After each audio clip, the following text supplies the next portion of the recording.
जिन लोगों ने अल्लाह के रूबरू हाजिर होने को झूठ समझा वो घाटे में आ गए, यहां तक कि जब उन पर क़यामत नागहां आ मौजूद होगी तो बोल उठेंगे कि हाय उस कोताही पर अफसोस है जो हमने क़यामत के बारे में की। और वो अपने अमाल के बोझ अपनी पीठों पर उठाए हुए होंगे। देखो जो बोझ ये उठा रहे हैं बहुत बुरा है। और दुनिया की जिंदगी तो एक खेल और मशगला है, और बहुत अच्छा घर तो आखिरत का घर है, यानी उनके लिए जो अल्लाह से डरते हैं। क्या तुम समझते नहीं? हमको मालूम है ए नबी कि इन काफिरों की बातें तुम्हें रंज पहुंचाती हैं, मगर ये तुम्हारी तकजीब नहीं करते बल्कि जालिम अल्लाह की आयतों से इनकार करते हैं।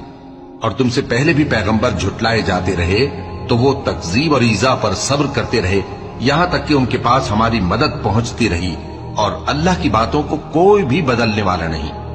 और तुमको पैगंबरों के अहवाल की खबरें पहुंच चुकी हैं तो तुम भी सब्र से काम लो।